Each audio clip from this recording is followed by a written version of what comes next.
Here. Oh, here you go. Ah, All right, unmuted. Can people hear us online? oh, there is a camera. Okay, cool. Yes, can hear you. Excellent. Okay. Yes, I can hear you as well.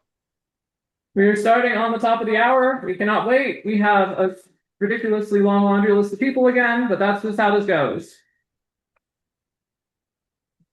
We have agendas. Thank you. Hope I print out enough to everyone. We'll share. Yep, we can share. Oh, there's more. You got more. And then, Madam Secretary, this is for you. These are our revised bylaws. This is hopefully gonna pass. And then this is our conflict of interest policy as the CLC recommended. Oops. Nope. Okay, we have a bunch of these. I need it. Wait to see you.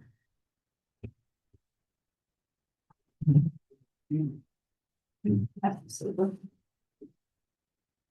And you all have, we show if you can see us.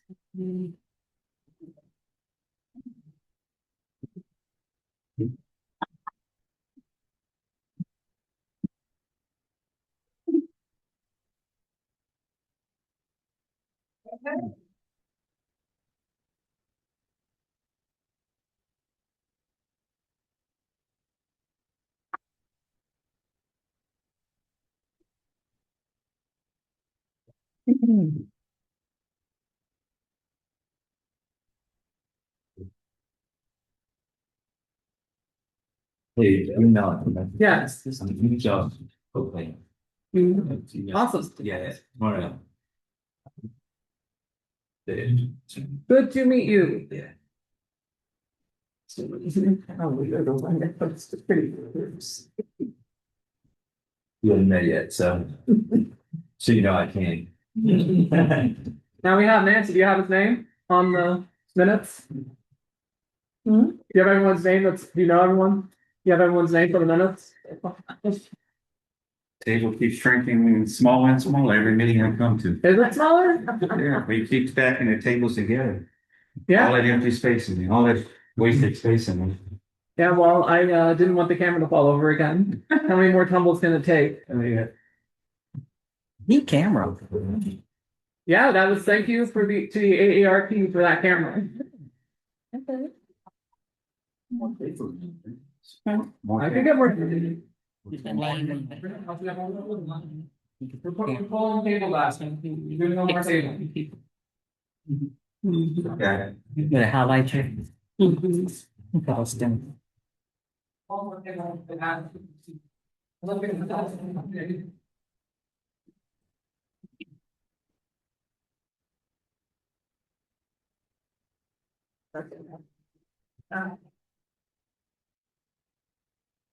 Or we can put the table on the side. We need to tighten up a little bit. So which one?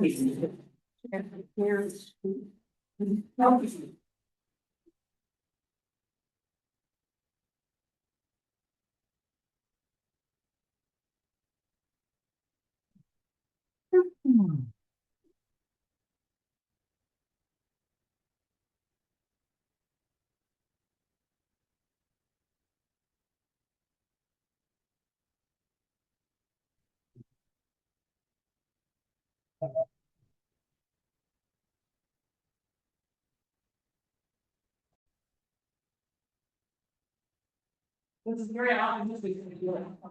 Right. Growing the group already, that's my thoughts. Positive thoughts. I might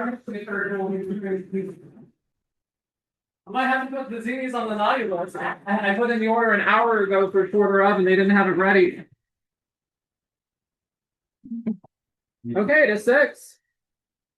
And we're off to the races right off the bat then. Let's see who is online. Let's go ahead, Patricia. Got Michelle Barkley Brown. Lewis is online. Okay, grab one. Copy of that. Does that work?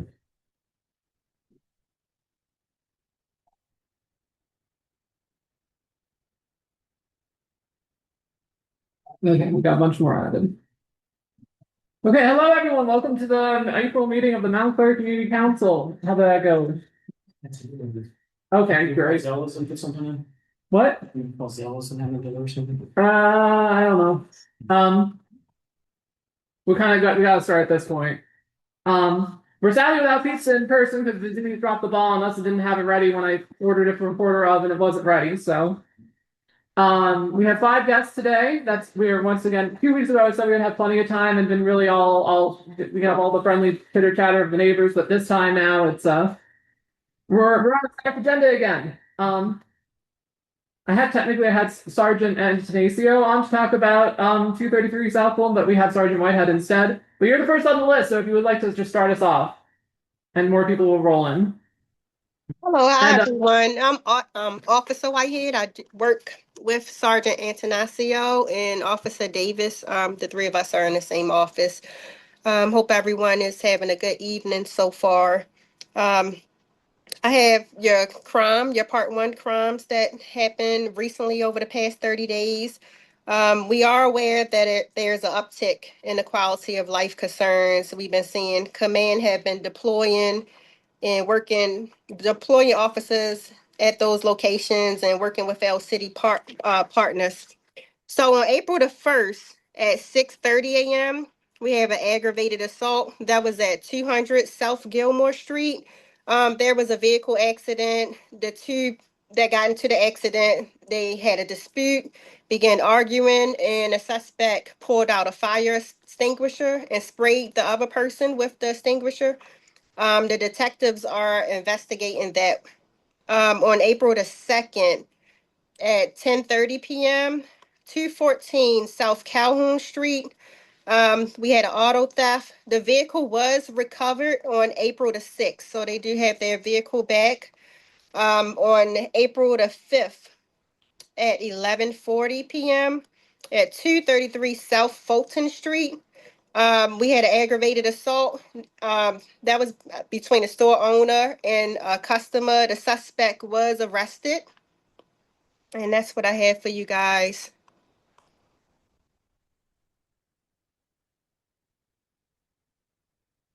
awesome. And Sergeant Antonacio said we would be meeting someone from 233 South Fulton. He advised that someone might show up you said from 233 South Fulton? Yeah, the corner store on the corner of Fulton and McHenry. Someone named Joseph. That's what I was told. Okay. So he did write a note for me, but he didn't have that address. He did have a note for someone named Joseph, but he had the address on this paper of 1742 McHenry Street. That's basically the catty corner, like it's the whole corner there. I got you. He said, let me know that maybe they might attend the meeting or they might not, but he just wrote their name down for me. Okay. Well, thank you. Then I guess that's the first one checked off the list. Is there any questions for the officer? I am watching online for raised hands. Okay. Reminder, we have a community meeting tomorrow. I'm sorry, not community meeting, a commanders meeting. It's at the district and is also in person tomorrow at 6 p.m. Anyone is welcome to come and talk to our major and captain directly. And the address for the district is 424 Font Hill Avenue. And it's at 6 p.m. tomorrow if anyone wants to come in person. Pass this to the back table there so that everyone has an agenda. Okay.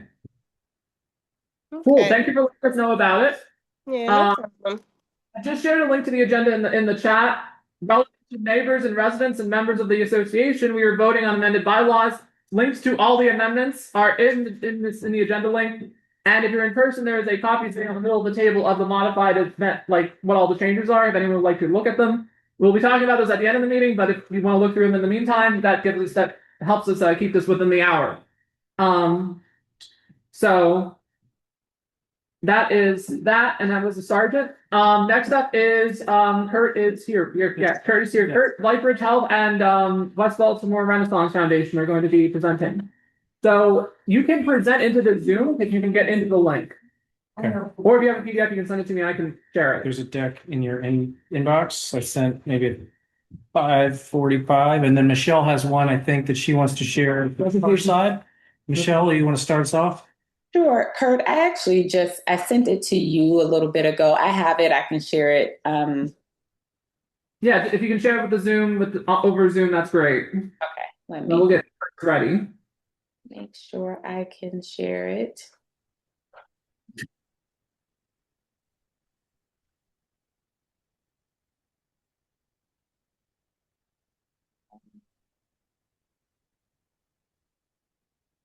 And for all of our 5 guests tonight, I'm just going to mention everyone's coming in the order. I heard that they were going to show up, so we're going in the order of people signing up to present.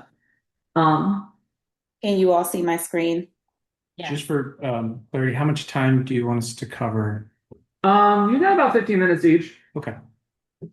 We can do that. Well, first of all, I am Michelle Berkeley Brown. I'm the Assistant Vice President of Grace Medical Center, and my colleagues are in the room with you. Sorry I could not be there, but Trinita Smith and Rhonda Williams are there. And of course, you all know Kurt Summers, so he is in the room with you. So we're going to kind of tag team Trinita and Rhonda, and I'll get us started. And I apologize ahead of time. I am going to need to drop off early. So I'll get us started, and we won't be that long in front of you. But just to give you a little bit of history, background, Grace Medical Center, formerly known as Bon Secours, we were brought into the Lightbridge Health family in November of 2019 with the mission of continuing the legacy that was started by addressing social determinants of health and expanding access to care for all, regardless of the ability to pay. With the West Baltimore community in mind, Lightbridge Health committed $85 million to upgrades and renovations to the 100-year-old building. And trust me, it was needed. And every inch of the building has been renovated. A part of that $85 million went also to commitments with the West Baltimore Renaissance Foundation, which you'll hear from Kurt about, with for grants for the community as well as the factory. But again, Kurt will expound on that. These are just some pictures. Like I said, every inch of the space has been renovated. It is beautiful. I am a legacy Bon Secours employee. Trinita and Rhonda are as well, so we know where we came from. And this building is absolutely stunning. Like I said, every inch of the space has been renovated. We have a brand new emergency department with 27 private spaces, treatment rooms.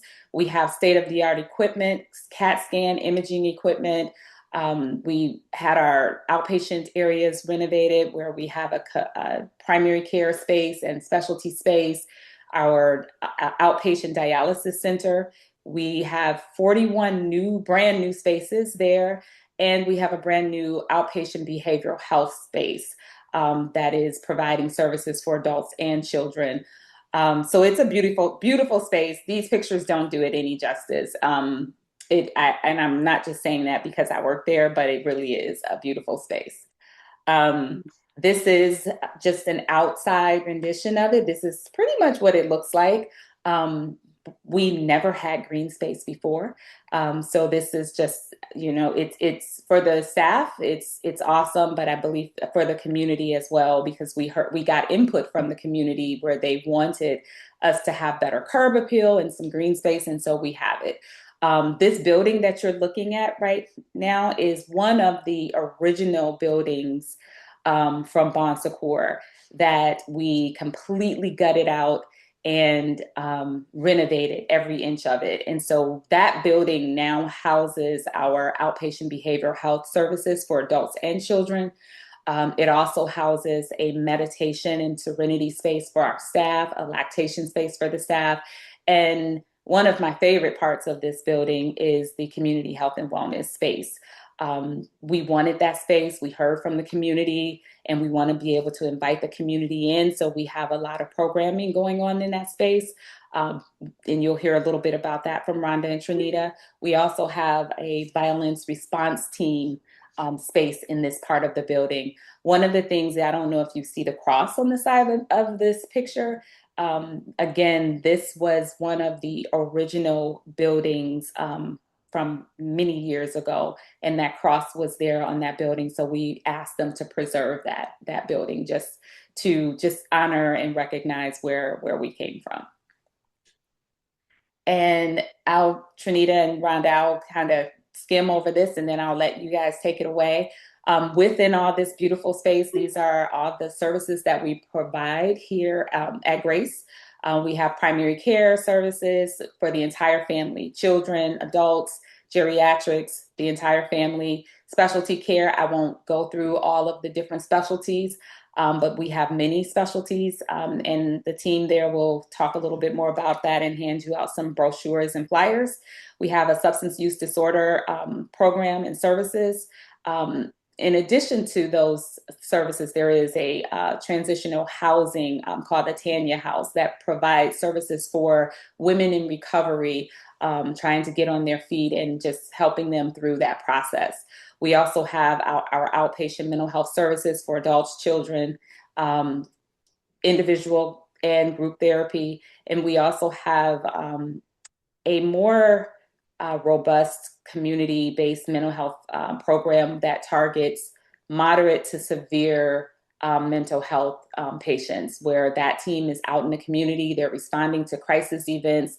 They're really taking care of individuals who are not able to get traditional care inside of a building. So they're really out in the community, meeting them where they are and taking care of those patients. Again, like I said, we have our emergency department, we have our outpatient renal dialysis, and we also have a Walgreens pharmacy inside of the building, which my understanding is that there are not too many pharmacies in the area. So having that Walgreens there is very beneficial to the community. And then we have many support services, including transportation, care coordination, lab, imaging, all the different imaging tests, CAT scan, X-ray, EKG, stress testing, pulmonary functions, echocardiograms and stress testing. And we also have outpatient physical therapy.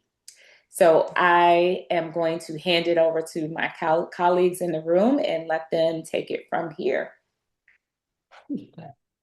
Good evening, everyone. My name is Rhonda Williams. I'm the program manager for the Community Health and Wellness Department at Grace Medical Center. And the Community Health and Wellness team is designed to provide education, health education, and services for the community. So we take lots of time providing programming and senior housing, programming at community centers. But we also have a bunch of programming that we do within the hospital. And as Dr. Berkeley Brown mentioned, we have a community health and wellness suite. We have services that occur, offerings, I should say, throughout the week. And I noticed this once I printed it. It's actually for the end of this month, and the month is over. However, what I like to do, if I can get an email address, I will send you this flyer every month, so that you'll know exactly what's going on. And if anyone's interested in coming, everything that we do is 100% free. We have classes, chronic disease classes that we teach, diabetes self-management class. For anyone who's interested, we provide all the materials. And it's a 6-week course. So 6 weeks of 2.5 hours once a week. And we'd love to have any of you come if you're interested in getting that information. Additionally, we have support groups for individuals who are interested and want to stop smoking. So that's a big one. This meets every Wednesday from 2 to 3 p.m.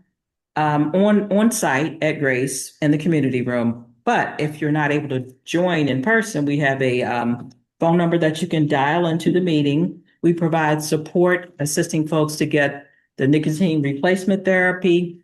And being in a group of people who are also trying to stop. So it's been a really beneficial program for many. Additionally, the suite is available. As I said, we have a blood pressure screening every Monday. And this is free. Again, everything that we do is free from 10 to 12 p.m. The first Monday of every month, we also do a vascular screening. So we have our vascular technician come in and he'll do a screening of your carotid arteries because, as you know, that's one of the leading causes of a stroke. You know, you get a clogged artery and therefore no circulation to your brain. There's your stroke. So he'll do that screening for free. And we have also other activities that go on throughout the week. Yes. Good afternoon or good evening, everyone. My name is Trinita Smith. I am the Director for Ambulatory Services at Grace Medical Center. So we actually have, as Dr. Michelle Berkeley Brown mentioned, there are quite a few services that we offer. And a lot of times people aren't even aware of the services that we offer. We try to create a one-stop shop for our patients because we know transportation is a challenge. So within the ED, you have a lot of times where patients are utilizing the ED as a source of primary care.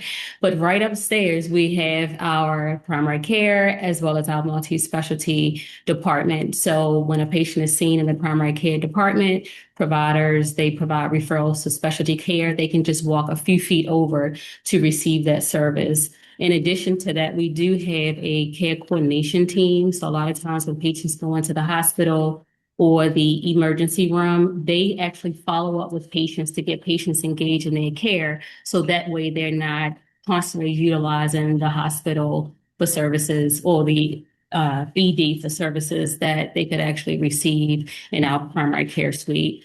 We actually have orthopedic services, cardiology services. We partner with Krieger Eye Institute and provide ophthalmology services.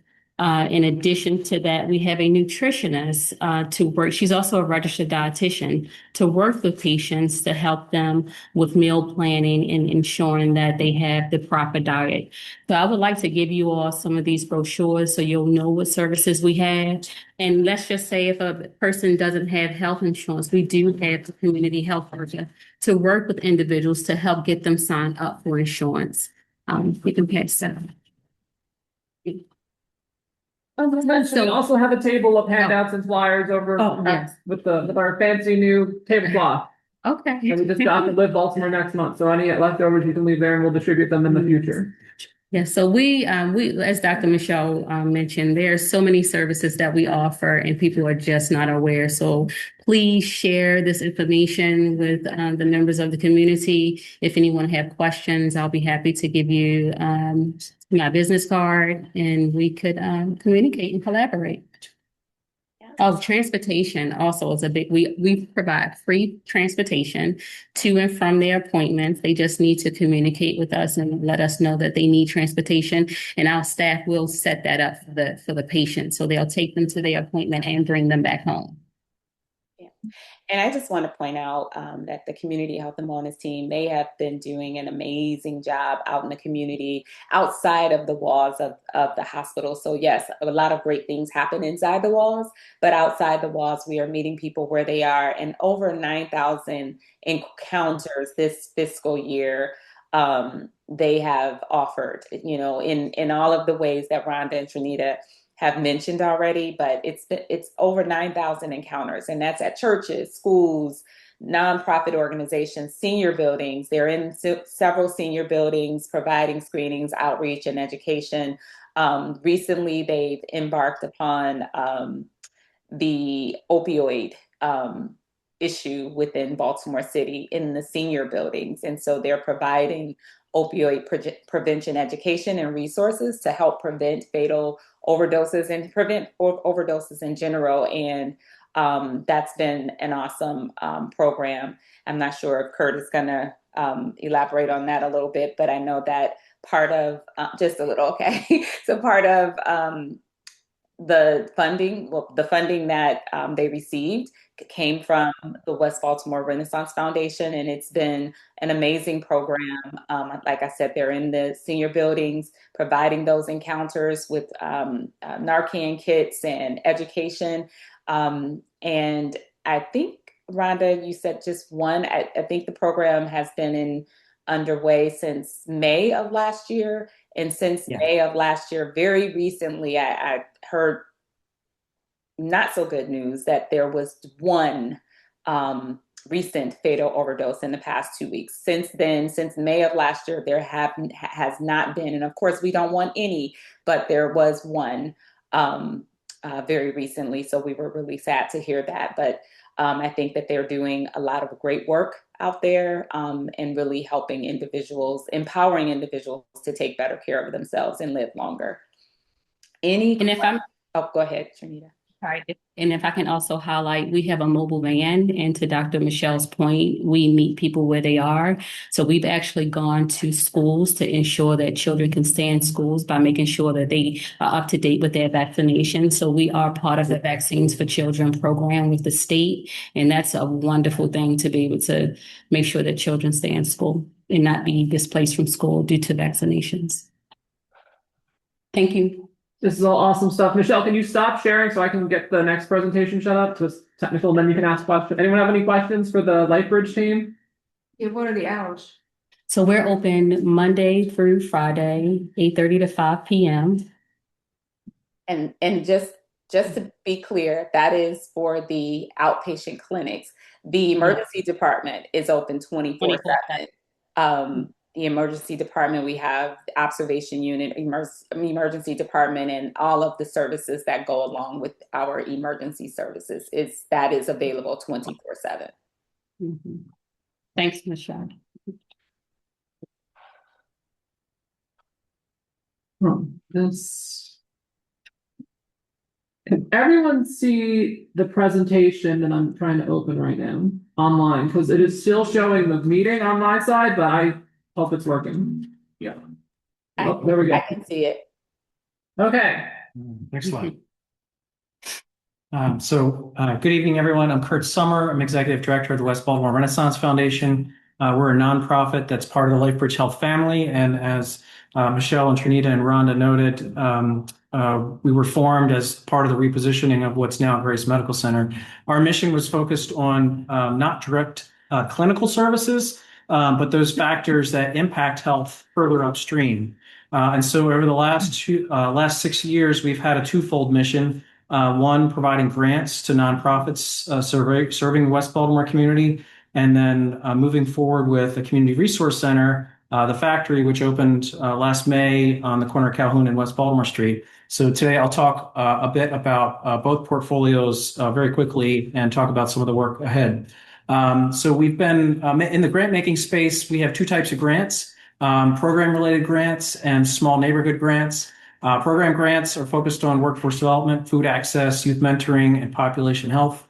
Small neighborhood grants are for organizations based in 21223 only. We're part of Southwest Partnership or Anchor Group, and they're intended to bring together the community. Typically, they support community events, but oftentimes it's packed to school activities, end of school year celebrations, holiday activities for youth or for family members. And so organizations that are nonprofits just need to apply. It can be a church or can be a nonprofit organization. They have to be based in 21223. And organizations can get up to 2 grants per year, up to $2,500, one grant at a time. So a thing to keep in mind, if you guys have community events coming down the road, our board meets every other month, and we ask, for folks to, give us 3 months lead time. If you know something you're doing in the fall, for example, or late summer, get us something in now. The board meets next in June, and so they can make a decision for an activity in late June, July, or August, if you will. Next slide, please. Our grantees have been focused on West Baltimore and programming in West Baltimore. We've supported about 120 different nonprofits. It looks like the slide moved around a little bit. I should have given you a PDF. But they are solely based in West Baltimore. You can see the outlines of the Inner Harbor there in the faint yellow underneath the Baltimore label there in the middle of the map. Again, we've covered a lot of folks in the area. folks like Empower, just down the street, BTI, Clay Potts. I've done some grant making with Southwest Partnership, and others, St. Luke's Youth Center, Van Brooks, Safe Alternatives, all folks that are really close to the community here. Next slide, please. And so here's just some of the data points that we've done to date. I won't dwell on these, but just gives you a sense of the impact that we track from the organizations in terms of pounds of food, youth served, job placements that have come from the grant making, individuals that have benefited from a variety of services provided by the organizations we've supported. Next slide, please. The factory. So next slide. You guys may recall this building on West Baltimore and Calhoun. This is prior use and condition in 2019 before we acquired it and repositioned it. Next slide, please. The architects transformed the space into a really beautiful, warm and welcoming facility. It is a home for nonprofit organizations and community-facing LifeBridge Health entities. There are 7 nonprofits in the building. We have a wonderful gathering space that can hold about 150. There's a classroom for 25. There's a computer lab for 15. There's a small conference room. And the space is really just intended to bring people together and focus on those critical factors influencing health and economic opportunity. We host neighborhood engagement. We serve it in convening spaces. We're right in the heart of West Baltimore Street corridor, helping catalyze some of the reinvestment that's happening in the corridor with, under the leadership of Southwest Partnership and Franklin Square and the community associations that are all in the corridor there. Next slide, please. This are the organizations that are based in the building, and I'll give you a quick overview of each one. Baltimore's Promise oversees youth programming funding across the city. They also take on strategic youth programming strategies. Sometimes it's a Grads to Careers initiative, helping high school students pursue careers that they may not be aware of just yet. Sometimes it's internship strategies for high school students that are in the building or trade space. But they also administer the summer youth funding strategy that all the foundations in the city and the city schools collaborate on. So they're based in the building. Innovation Works focuses on entrepreneurship. Individuals that have an idea and want to transform that into a business. Their lens is around social entrepreneurs as individuals that create a benefit for the city through that work. We have colleagues in LifeBridge Health in the building. VSP does workforce training. So if you have folks that are interested in a career in healthcare, they provide free career assessments. And then folks that participate in the program get a paid internship. And land usually at Sinai Hospital for their internship while they pursue their credentials and placement at the end of the day. Grace Violence Response Team has an office in the building. The Franklin Square Safe Streets program is in the building, which are active further north and west of here, working directly in the community, intervening and trying to avoid violence before it happens. We're in the social determinants of health space. NAMI Baltimore, you guys may be familiar with, part of the national NAMI organization. Their West Baltimore outreach person is based in our building. They host a lot of events on mental health. They have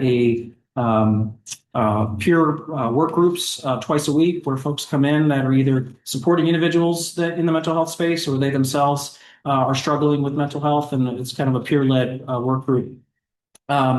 Pass It On is in the building on a part-time basis. They're doing digital literacy programming. And then we're looking to add 2 more program areas. We have some partial funding for Project Jumpstart to do construction training in the building. And then we have an existing commercial kitchen that hasn't been touched in 15 years. It needs to be redeveloped.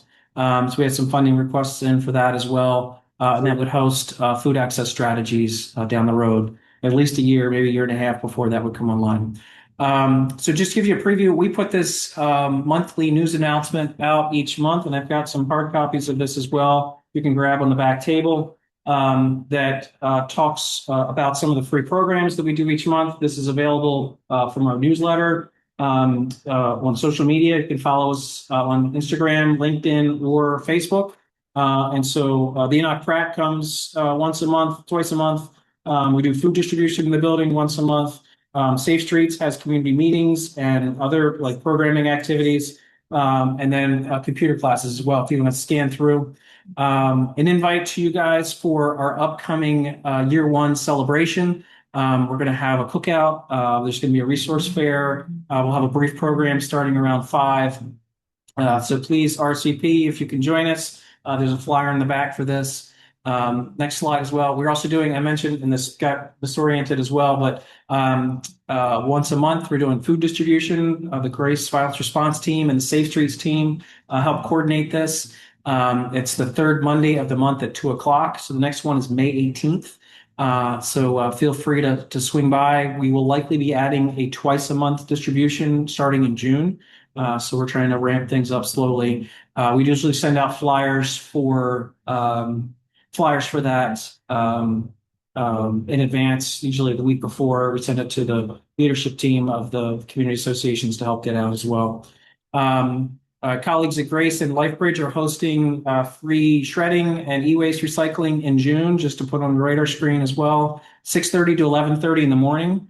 And then the last one I'll promote is we have free digital literacy programming. If you're interested in upskilling your computer skills, this is free. The next cohort of the classes are still being scheduled. So we're trying to take the availability of the participants in mind. So there's a phone number on there you can call to let us know if this is of interest. And we'll get you set up in our computer lab and work with the team from Pass It On. I'll stop there and see if there's any questions. But I know I covered a lot in a short amount of time. And I just want to mention, we may not have pizza, but I do have bottled water in the cooler. So if anyone is thirsty. Thank you. Can I just make one brief announcement? Yes. Okay, so on June 18th, Grace is celebrating Juneteenth Family Day on the Green. So it's going to be, again, June the 18th from 2 to 6 p.m. at Grace Medical Center. You all are invited. It's a free event. Bring your families. We'll be out in the grass, on the lawn, in our green space, and, just having fun and celebrating. So please feel free to come, and I'll make sure the flyers are available to you all. How much is space being utilized now? You have an issue with simultaneous events perhaps bumping up against each other? At the factory? Yeah. We're doing okay right now. We've had a couple events in one day, but we have a nice calendaring system where we work with organizations and try to plot things out. When folks give us advance notice, we can work with them on open dates to find time to work them in. So far we're doing okay. We've had to decline a few activities because it did conflict with things that were already planned. Tenants in the building kind of get first priority if they've got something going on. But we do rent the space out very affordably for nonprofits and community organizations who want to do something in the building. So we just look to kind of cover our costs and security, porter services, et cetera. So we really try to keep it affordable, and again, it's mission-oriented activities, a nonprofit or community focused activities. We've had to decline a number of weddings, birthday parties, and the like private activities. How much are you charging nonprofits? It depends on what room and how long, and weekend or weekdays. If it's during the week, the small, like the classroom, I think might be like $40 an hour type of thing. The big event space is about $100 an hour. If it's a cluster of things, we can make a deal and work things out, make a package together for folks. Is your calendar publicly available, or?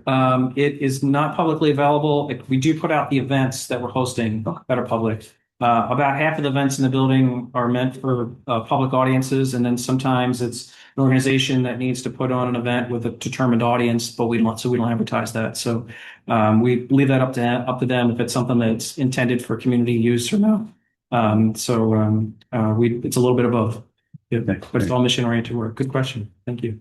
And I've been putting a lot of this in our newsletters too, like the food distributions are in our newsletters. So thank you for doing that. Thank you. We're also ears open if there's things that you feel like are missing, things that are needed. If there's programming that's of interest, We may not be able to figure it out right away, but it's something we can work towards. So please, the dialogue is, the door's open, the phone lines are open, the email, just let us know if there's something of interest that you guys have. Look for ways to support people. The floor is open online if you want to raise a hand. Does anyone in person want to raise a hand? Raise a hand about what? Everything Kurt and Lightbridge just talked about. Also missing programming. Oh, by the way, the cards there have the QR to the website, and the emails on there is council@mountclair.net. So if anyone needs to reach out to us, that's on there. Also, just, it was mentioned previously by Michelle, but a shout out to the community outreach team at Grace. They're just really doing some phenomenal work. The Equip initiative that's working on senior health and addiction strategies, it's been a lot of hard lifting. They're working with 4 buildings in West Baltimore, a couple that are in close proximity to this neighborhood. Likely, folks that are there. We're trying not to list names of buildings to protect the individuals, but they're really doing some hard lifting and really just amazing work. And thank you guys for all you're doing. Thank you. Thank you. Okay, so questions for West Baltimore Renaissance Foundation or Lightbridge? Going once, going twice. I think we're sold on this one. Thank you, Kurt, for coming out. And thank you, everyone from the Lightbridge team for coming out. This is a lot of great, useful information. I've been at the factory several times. It's been a delight. I love being in there. All the events happening are very cool. I will keep putting those on our newsletter, and I hope all of our neighbors keep coming out to all the stuff going on, because it's definitely a much better use for the building than an abandoned gelato factory. And would you like us to email you all the flyers that Yes. we have so you can post those? And in addition to the flyers, we also have Community Day, which is coming up on September the 26th, which is on a Saturday from 11 to 2. May go to 3, and it's so much that we do on Community Day and serve the community. We've provided suits for individuals if they need to go to interviews. We do blood pressure screenings. We've done hearing screenings. Flu shots. There were times where we identified based on the screenings that the individual actually needed to go to the emergency room, and we walked them over to the emergency room that same day. So it's really a wonderful event. The community come together. We feed them as well. So it's just a nice event, and I always look forward to it every year. So, but I'll share that flyer with you as well. Awesome. Well, I guess that's it for those two. And then the next on the list is Megan with the Housing Action Plan update from the Southwest Partnership. Hi, everybody. Megan Cardoso here with Southwest Partnership. Just wanted to come on today. We're making sure that we attend these meetings at least quarterly with an update on our Housing Action Plan. If I could share my screen.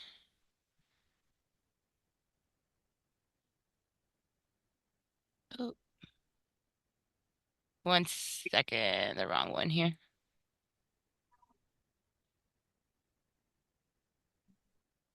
Is it sharing? No. Yeah. You guys can see my oh yeah, here we go. Yeah. Wonderful. So as you guys know, Southwest Partnership with over a year's worth of input sessions, we were able to create and adopt our housing action plan back in 2024. Mount Clair is one of the phase 1 areas, specifically the blocks from Lemon Street all the way to Ramsey, and focused on Woodyear, the 200 and 300 blocks of Woodyear, and also the 1300 block of McHenry Street. We did begin one in our phase 1 area, one renovation, and that is over on the 100 block of South Schroeder. They've begun framing, and we'll provide updates during the next quarterly meeting for you all. But that project is going really well. And currently, we are working to acquire properties in phase 1 in Mount Clair. We have not acquired one as of yet. But Nick is working hard with Tony, and they will hopefully soon have one that we can begin construction on. What we have been able to do is support community-led projects such as the string lights that you see on Woodyear, also Cole Street and up on McHenry. We got doorbell cameras installed on those blocks as well, and the Faith Center, which you guys are currently in, also received an exterior security camera system. So those are now complete for this round, but through Mount Carrier Community Council, you all will have hopefully funding and application will be going through to continue the string lights. What we are still continuing to do is collect signatures for the alley gates. So letters have gone out. Some property owners have already signed off on that, and that would be for the 300 block of Woodyear and Calhoun Street. We are also working with our home buying and our housing partners to schedule workshops and trainings, anything from financial wellness to rental rights.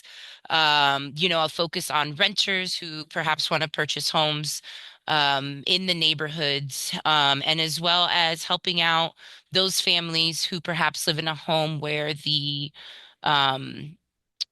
homeowner has since passed.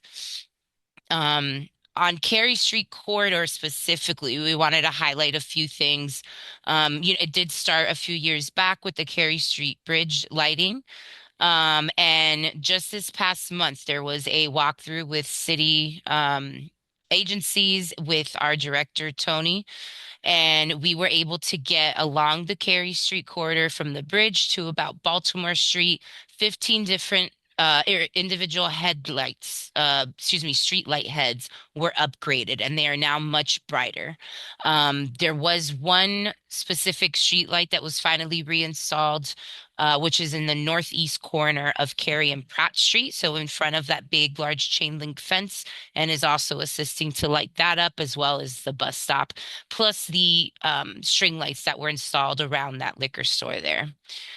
From that walk with Tony and the city agencies, many of you saw, 2 homes on Cary Street, 224 and 226 were finally demolished.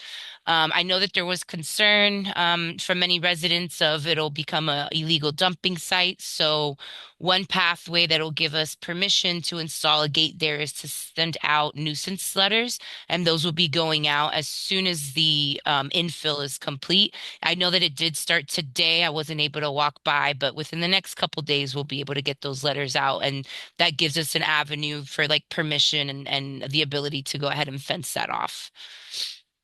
And then as part of our state of Maryland,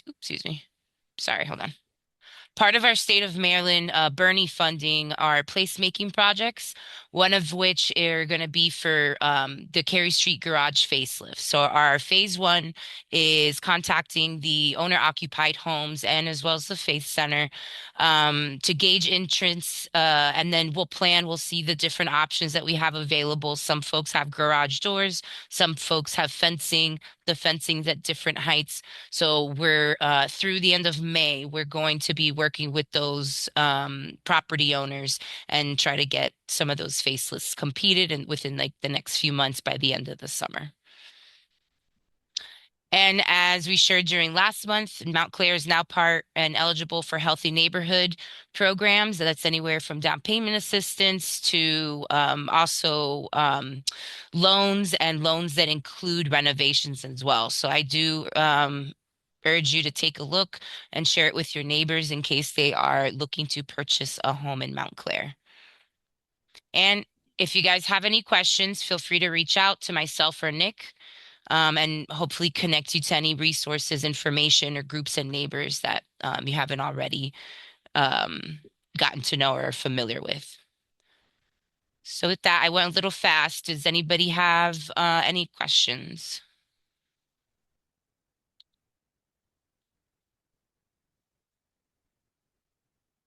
Going once, going twice, sold. No one's raising their hand online either. Okay. Thank you, Megan. But you did give us a really good segue because Healthy Neighborhoods is next talking, and Kuda is online as well. Awesome. Thank you, guys. And that means Kuda, you're up.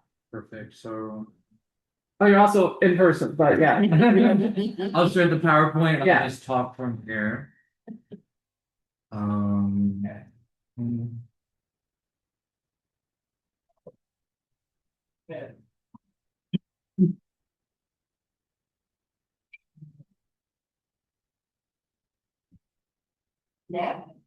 Okay. A little slow online, but it looks like it's moving. Okay, so hi everybody. My name is Kuda Zamuda. I'm here from an organization called Healthy Neighborhoods. Like Megan had just mentioned from Southwest Partnership, we are an organization, a nonprofit in Baltimore City that's focused on helping make sure homeownership remains affordable and attainable for people. So we have programs that are focused on whether you are currently a homeowner or you're hoping to become a homeowner someday. That's what we're here to do and support. So as you can kind of see on the screen, who we are is we work to bring both capacity support for communities and community organizations, as well as capital investment to help stabilize neighborhood home values. And all of that's a lot to say. Our role is to kind of focus in targeted communities around Baltimore City to kind of bring these supports and resources. And as we were looking at expanding our footprint recently, we've been around for about 25 years at this point. The team at Southwest Partnership was continually bringing up the great things that are going on in Montclair and how you all should be a neighborhood that we add. So we are excited to be here with you all today. And we are a nonprofit bank. That is one of the facets that we are able to play. With that being said, our mortgage products are 1% below market. So whatever the interest rate today is, which was last I checked about 6.5%, Healthy Neighborhoods offers a 5.5% loan. We also only require that you do a 3% down payment on the house compared to the standard 20%. And normally, if you were doing under 20, a bank would charge something called private mortgage insurance to protect their investment in the property, and we don't require that. And the way we're able to do that is we work with a series of banks and philanthropies in the city and state government to help buy down the cost of your mortgage. That does not mean they have any further ownership in your house. It is still yours in the banks. And it's just a tool to help kind of make homeownership more affordable. I will say all of that in our favorable terms come at the caveat that you have to do at least $5,000 of home repair work on your house. It could be anything from if you want solar panels on your roof, or you need a walk-in shower, or you want granite countertops, or you want your house to be painted pink. Whatever makes that house feel more like a home for you, that is our goal for what you're doing. The reason that we make that a requirement is because the idea is, since we are all neighbors, if one of us begins to put work into our home, it'll encourage others of us to do so as well, which raises all of our equity without any of us being priced out of our own neighborhoods. And that's ultimately the goal. I will say, as we are going about that, home renovation can be a really stressful process for people, and we want to make sure you're feeling as supported as possible. So at no cost to you, we send an architect out to make sure that your contractor is licensed, that they're not taking advantage of you, that the quote they're giving makes sense for the scope of work. And as you're doing your home repair project, we will send an inspector out to make sure that the work is being done up to code as well. Because again, I am no home construction expert myself. And so the goal is that we're bringing experts in who can provide that support for you. With that being said, you can kind of see here, we have four main kinds of products. Traditional purchase loan, like you would for any sort of house, as well as a refinance option. So other than 2020, when the mortgage rates were 3%, if you have a higher rate and you're interested in refinancing lower while getting construction work done, you're able to do that through us. As well as we offer a home improvement loan. So if you're like, I don't want to refinance, I have a super low rate, but I do kind of need some work done on my house, my roof is leaking, I want granite countertops, whatever it may be, you're able to get a home improvement loan, which is a smaller amount to be able to do that work. And the last piece is the special purchase loan. That is for homes that were former vacants that have been done. So the properties that Southwest Partnership is working on, you would be able to use that product for that, and you don't have to do any more home improvement work with that. And something special is we were just awarded by the state of Maryland the opportunity to do a 3.5% interest rate on those homes. So the market, again, I said the 6.5, we are 3% below market for those eligible properties. So as they come active, I know Southwest Partnership and Healthy Neighborhoods are going to be working hard to promote those if you're looking to be a homeowner. You can kind of see here, just like the general terms that kind of go about it. Again, we're 1% below market, lower down payment. The credit score for the purchase and refinance and special purchase are lower than a traditional loan. Our home improvement's about normal, and the reason that it's higher for the home improvement is because it's not a secured loan. We require less from you, so that it's a little bit more risk on the banks that are putting money into the pool. And yeah, so I'll pause at the end for questions, but the last thing that we wanted to highlight is this project we just finished working on with Live Baltimore called Invest in Your Legacy. It's available on both the Healthy Neighborhoods website as well as the Live Baltimore website, and I have flyers for it as well. But we wanted to develop a booklet together for people who may currently be homeowners and are not interested in a loan right now, but they might have questions about estate planning and figuring out what happens next with your home, as well as things like what tax credits are you eligible for, water bill programs that the city offers, energy saving opportunities as well. And so this guide has a list of all these different resources and some of the key terms to kind of bring you on the start of your journey. And if you have further questions about that or about anything else that I mentioned, you can feel free to reach out to me, Kudo Zamuda, they're on the list there, as well as the people, the top two are members of our capital team. So if you go through our website you call the Healthy Neighborhoods phone number asking about the loan program, those are the folks that you'd be speaking to. But I know that's a lot of very technical information. So I guess what initial questions or clarification? I have a question in regards to the home improvement. Once the individual move into the home, is there a turnaround time that they have to invest the $5,000 if they choose to do the improvements? I know it's mandatory, but how is it 5 years, 2 years? What's the turnaround time? Yeah, that's a great question. So for the home improvement loan, the loan, I guess the way we would say it is it closes after the work's being done. So when you're coming to us to be like, we're ready to do this work, is kind of the timeline that we're thinking you're going to get started on. I'll say it kind of depends on the homeowner for how long it takes, depending on what the scope of work is. But if you're doing the purchase program or the refinance program, when you're closing your loan with us is when we are going to assume that your work is going to be started. And that cost is built into your loan. So if you were going to buy a $200,000 house and you're like, this really needs a new roof, and that costs $25,000, your loan would be for $225,000. Got it. So instead of having to have multiple different loans, you just have one, which makes it easier for you for the eventual day that you would decide to sell the house, then you don't need to have multiple loans on it. It's just one.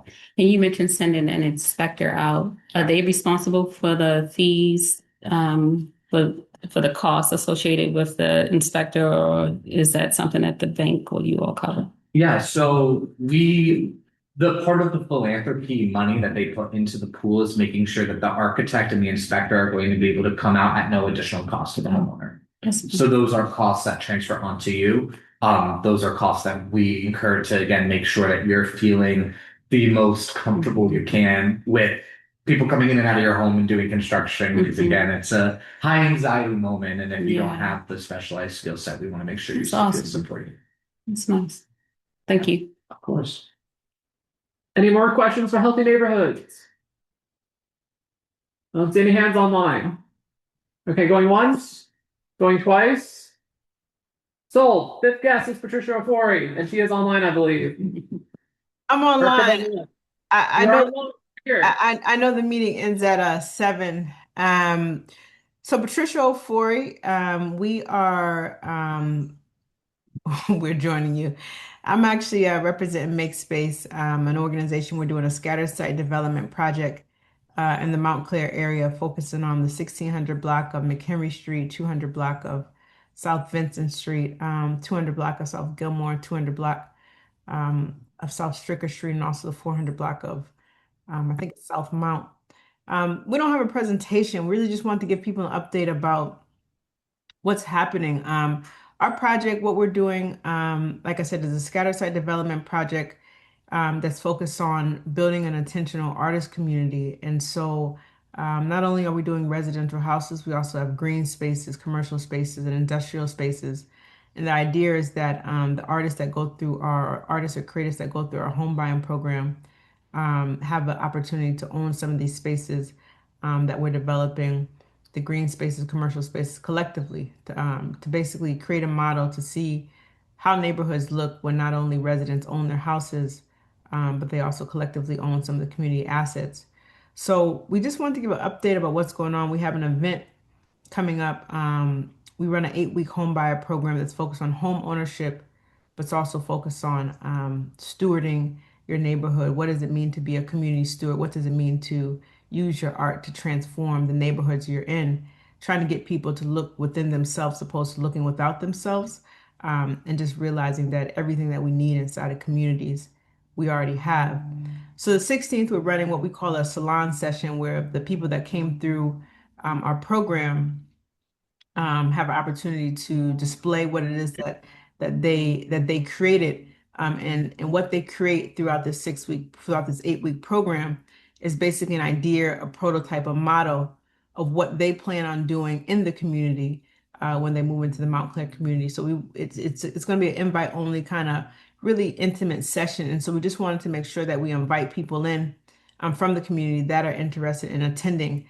We'll have people from the state, city. We have state money, city money, foundation money that supports our project. So we want to make sure we have the right people in the room.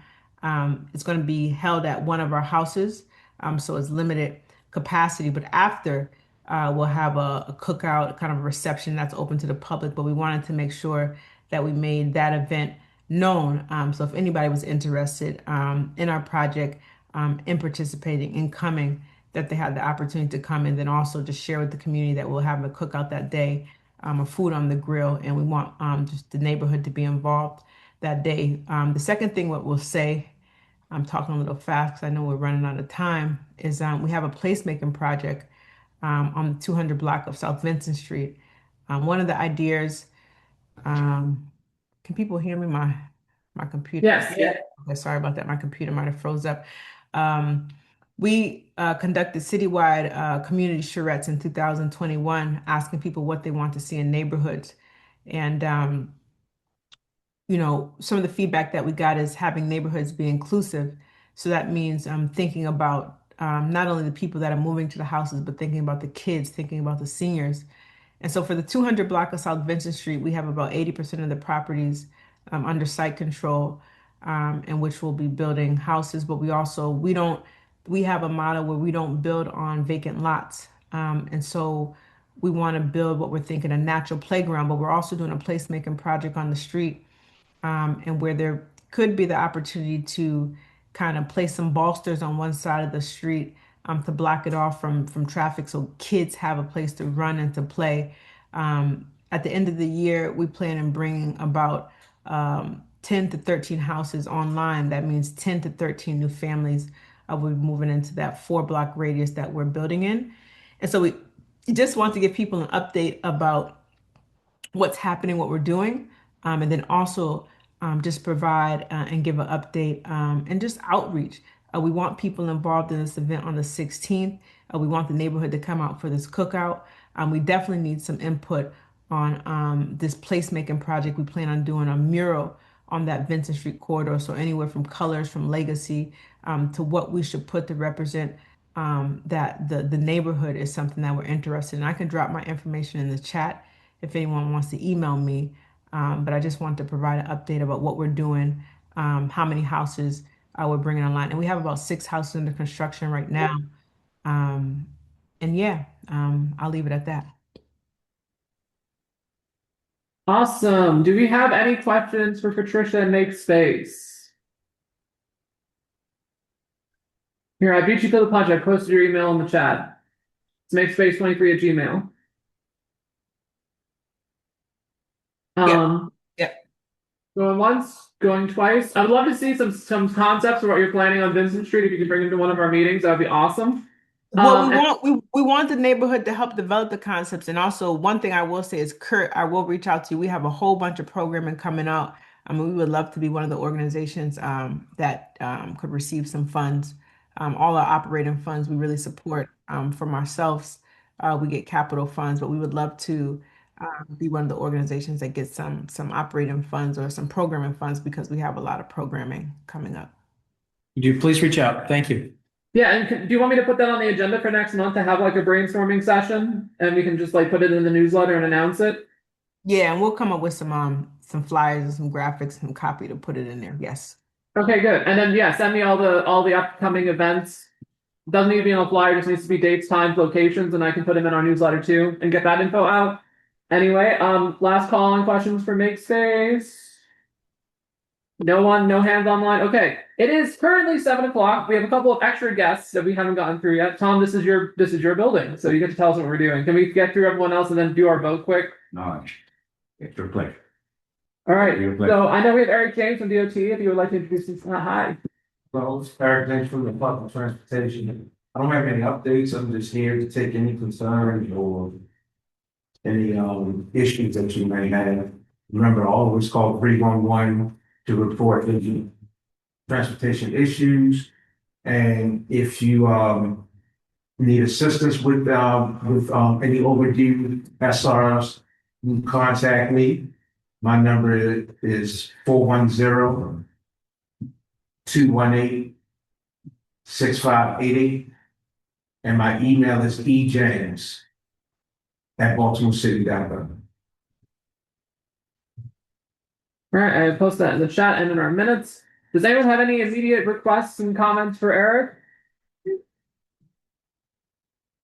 Well, me and clarity, what type of things are covered on the DOT? DOT, we cover the infrastructure of the city, the streets, the sidewalks, the alleys, the street lights, traffic lights.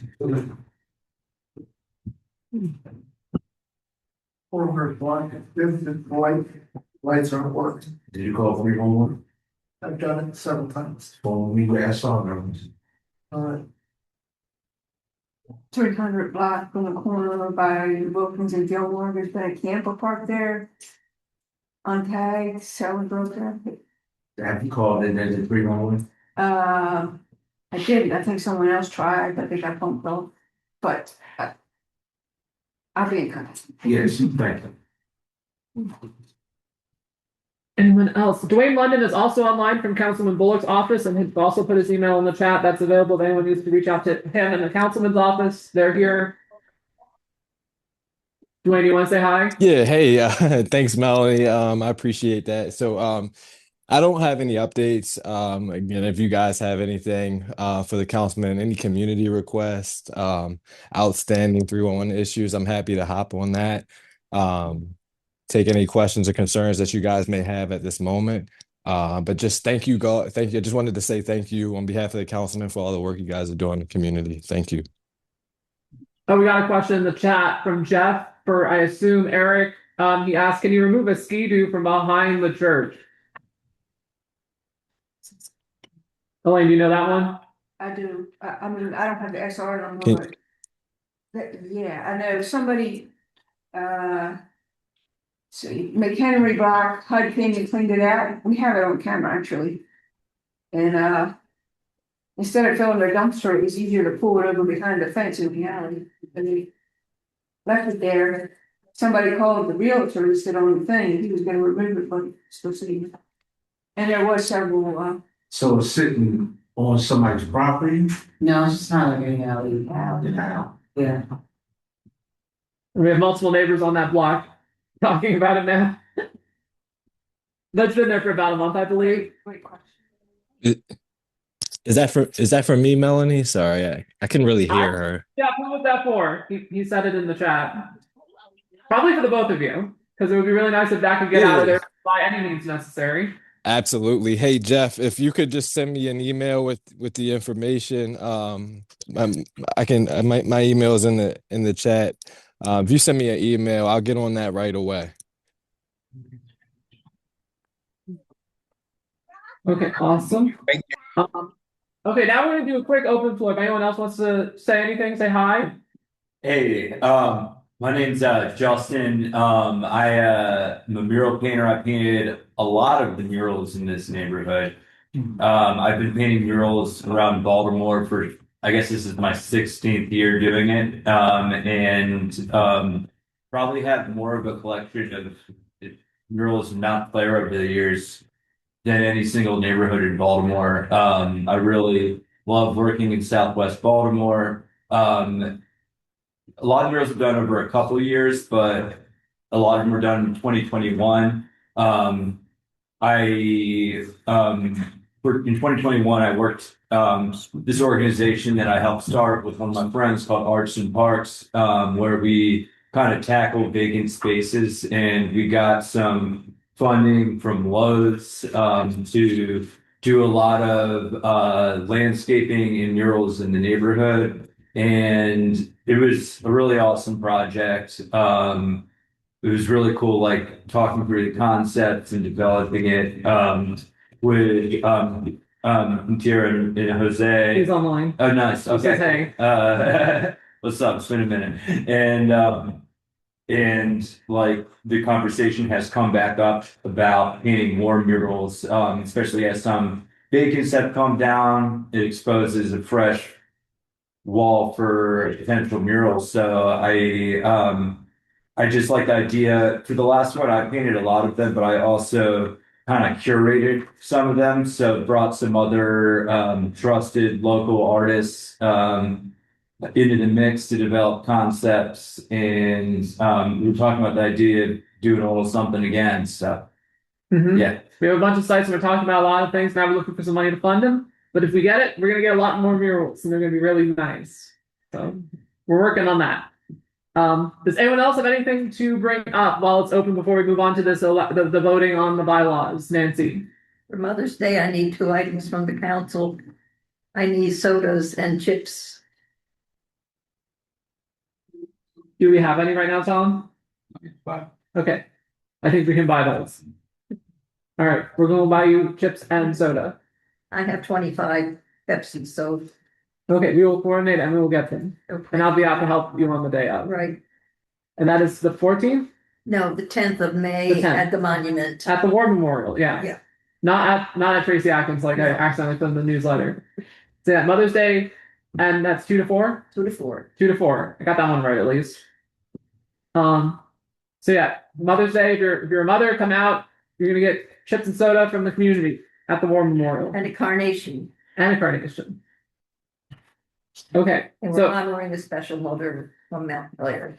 All right, before we move on to boring voting, anyone else going like open forum once, twice?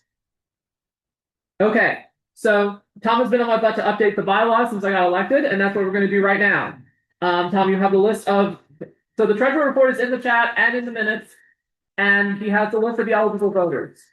So all of our guests, we're done. I'm sorry we didn't have pizza, by the way. Virginia's dropped the ball on us. Next month, we're gonna have. Yeah, next month we're getting Nando's chicken.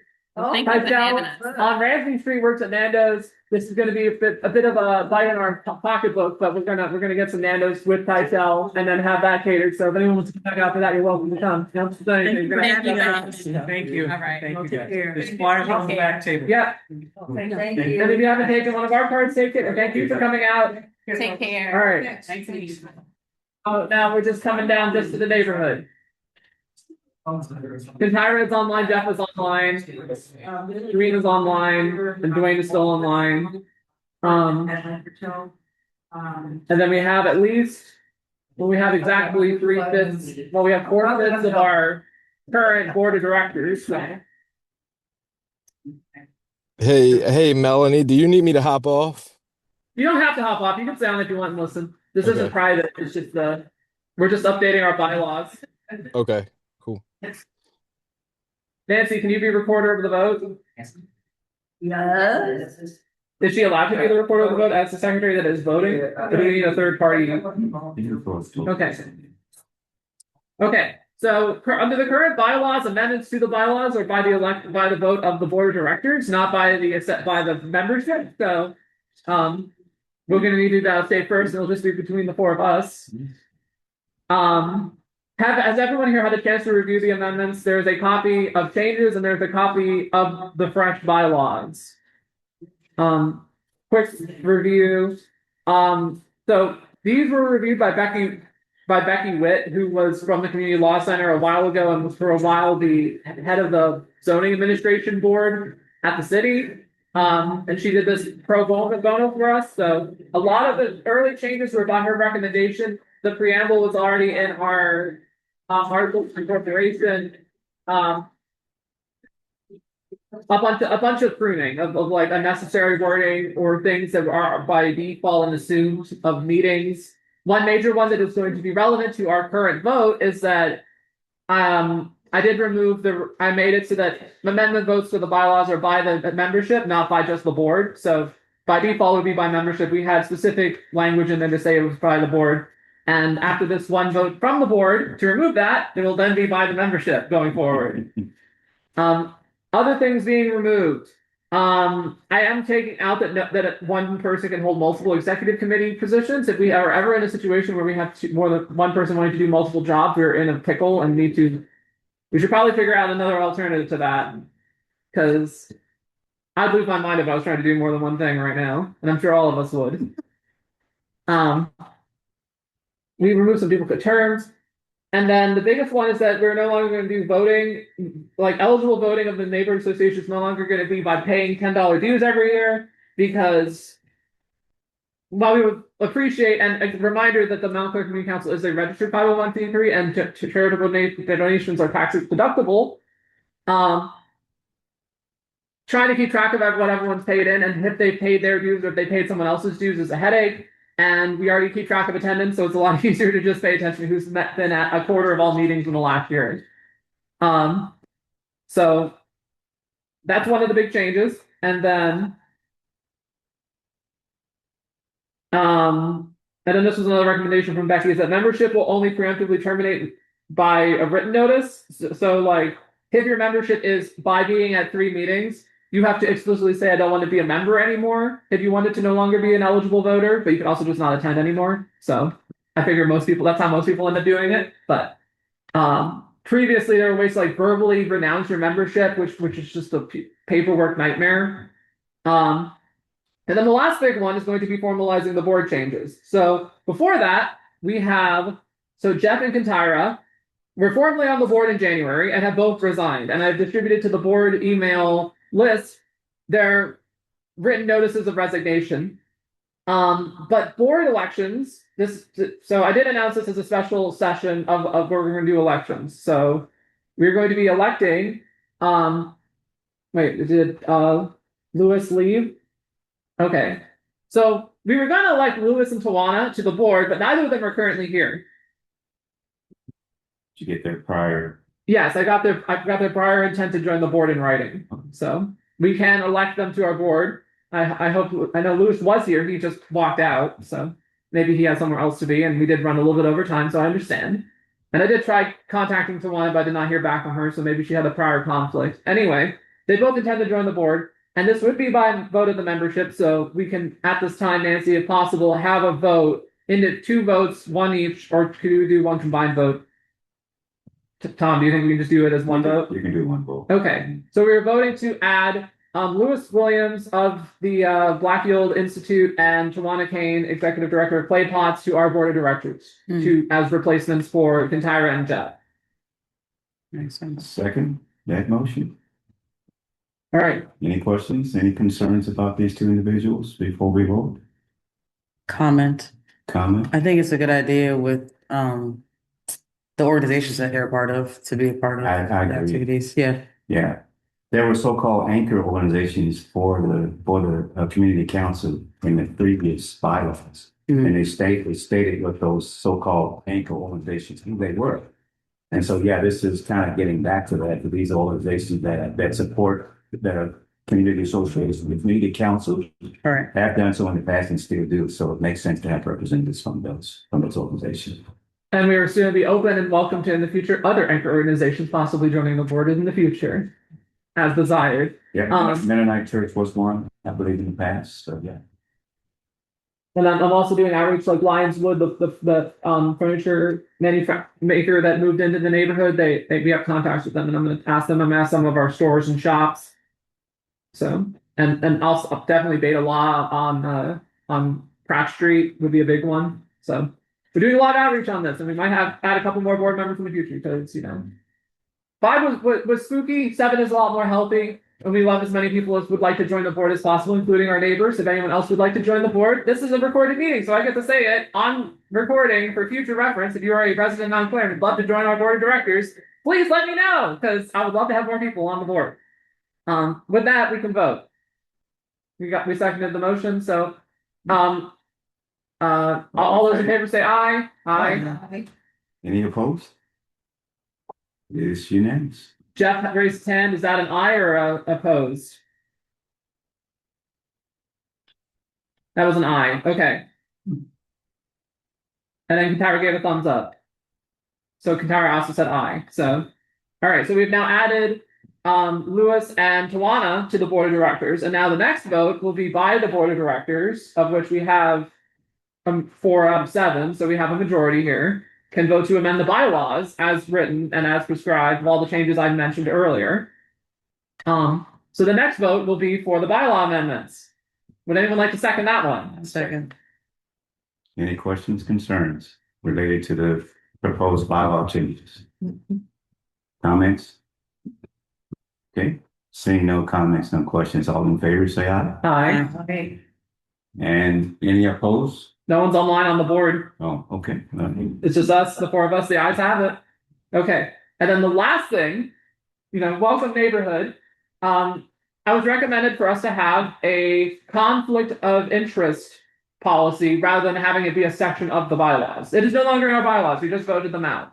So we no longer have a conflict of interest policy in the bylaws. I have a separate document I wrote up here. You can pass that around if you want. It is just boilerplate and a disclosure of your conflicts of interest. And in the event you are in a vote where you would have a conflict of interest, you just don't vote in it. The previous language was that whatever committee was having the vote could also vote on him, or if not, that person could then vote. But that's cumbersome and complicated. You have to document it all. So instead, if you have a conflict of interest, just don't vote. And just disclose your conflicts of interest. And all board members will have to disclose their conflicts of interest once you join the board. So if you sign up for the board, you have to sign this form and disclose any conflicts of interest you have. So it's for a general matter or for specific matters under discussion? For the board, it's any conflict of interest with acting as a board representative in service of the neighborhood's mission. In which you would personally gain profit or benefit from a board decision? Yeah. I wrote out template ones just for everyone. Like being a homeowner resident of wherever you live could potentially be a conflict of interest in any regards to something happening on your block. Like if we had for some reason, it's very unlikely we would have a vote specifically for like land use changes. If the Montclair Community Council was going to do a letter of support to change the land use on a specific lot in the neighborhood, if one of our board members lived on that block, there could be reason to disqualify them from the vote because of a conflict of interest on living there. That kind of thing. Very, very unlikely. I don't think this has ever come up in the past, but I'm going to listen to the person with the law degree that we should have this. So the adoption of this policy will be by now, as of the bylaw amendments, the vote of the whole. So I will motion that we adopt the conflict of interest policy that I shared in the chat and in the agenda, and as is in writing here. And under the new bylaws, is anyone here not eligible to vote? Online, Jeff and Tyra are there. Oh, Tawana came on. Tawana, hello. Hi, everybody. Sorry, I teach on Monday nights virtually, so my class just ended at 7:15. I apologize.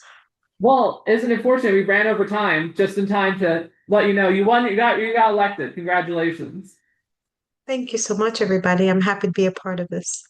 And Lewis was here before 7 and he got elected as well, but he had to leave before he got elected. So you are now on our board of directors though. But also you've lost power because we just amended the bylaws that the membership votes for changes to the bylaw. So but you're still on the board. So welcome to the board of directors. You'll be now in the email chain. Thank you. So we were in the process of motioning to, and actually, so under the new terms of membership, you have had to attend 3 of the last 12 meetings, including this one. So obviously all of us here are qualified. Jeff and Kentira are qualified. Tawana, have you attended a 3rd meeting in the last year of the Montclair Community Council? I have not. Dang, Tawana's not eligible to vote. And have you both attended 3 meetings in the last year? 2? He said about 3. He said. Okay. So then you 2 aren't eligible, but everyone else is to vote to adopt the conflict of interest policy. So do I have a second? Second. All right. Any questions, concerns about them? Everybody have a chance to read it? Okay. All right. Seeing no questions, all in favor? Aye. Any opposed? That's carried. All right. Conflict of interest policy adopted and all of our voting is done. Congratulations. I'm sorry we ran only 20 minutes over time though to get it done. So. And then just real quickly, as I always like to do, on the treasury report last month, we started with $13,008.85. We brought in $235 over the past month. We paid out $2,458.62, which leaves us with a balance as of today of $10,785.23. Most of those purchases were for the reading supplies for the planners, community farm, kickoff day. Nia had a Kona Ice and a few other things that added up to that 2458.62. But you have the report in the chat and it was sent out to the board members. And it's going to be in the minutes. And it'll be in the minutes. And then just some quick things before we adjourn. There is a community challenge grant from Clean Courts is opening again. This is for $1,500. They're very easy to go with. Like Clean Courts is awesome. This grant is very approachable. If you have anything on your block and or neighborhood, any ideas you have, you technically don't need our support to apply for this, but please let us know if you do, because we become like the stewards and we have to keep track of everyone who gets these and remind you to file your paperwork to make sure it gets closed out properly. But this is $1,500. You can use it for almost anything. If you're interested, let me know. And I hope we get a lot of signups. We got a bunch for the Block Captain Boots grant last year. Like Nancy got it, and that was great. So we're doing that again. And then Kentira and I got the ones last year, so hopefully we get some more of those. I'm going to be putting in for signage on all of our blocks with the first. So Kentira will put up all of the really lovely signs that say Montclair neighborhood, like Montclair community, on all of our light posts. And in the past, Kentira and I had talked about how it would be really cool if we had posted signage for all the trash days and recycling days. So if we get the grant from Clean Courts, we're going to be putting those up as well. So we're going to try to put up signs on every block of when your trash days are and recycling day. But if you have your own idea, I welcome you to apply because they've given out multiple awards to communities before, and we are a priority area to get it. Let's see, other things. Before we meet next month in May, there's going to be a bunch of things, including Sowebo Fest. Clay Pots Community Day is after our meeting, it's next week, but Sowebo Fest is the Sunday before our meeting. So I hope everyone comes out for that. It's always a really cool event. I bet Clay Pots will have a table there, which would be great to see. Other things, Meal on Wheels is looking for new applicants. There's free steering wheel locks at the police headquarters if you need one. And then there's a bunch of other resources. I put some pet food banks on there. Other events coming up include, there's Redline open houses. They're talking about turning it back into VRT again. If anyone is interested in engaging with that, have fun.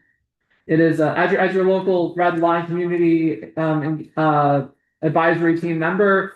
Please go get feedback if you have any for that, because they already did this and they're doing it again. And then we have the free food distributions as Kurt talked about.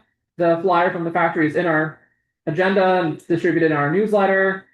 And then we had the really cool, awesome farm days all month. We had 3 of them. Thank you, Megan already left, but we had pizza on the middle one because Mia had a conflict on that Saturday that came up. But we did a lot of good farm kickoffs. We have another grant coming that will hopefully support that. And then our next meeting is next month in May on the 4th Monday, like always, and we're getting Nando's catered. So I'm gonna have words with Disease about the fact they messed up the order and didn't have it ready. And if we're ever gonna get their food again, but that is how it goes. So with that, does anyone have any closing words, thoughts, prayers, ideas before we peace out? And we're only 25 minutes over time. I'm sure Tom's okay with that. We got the voting done. Very good. But I would like to close with a prayer, if it's okay. Go ahead. Father, thank you, Lord, for another meeting, great meeting. We meet about the community. Thank you for your hand and everything that's gone thus far. Lord, your members of this community are working hard. And we put our trust in you. We thank you for all that you do. We give you glory. We give you praise. Amen. Amen. And with that, we adjourn this meeting of the Mount Clear Community Council. We'll see you all next month. Have a good night, everyone. Thanks.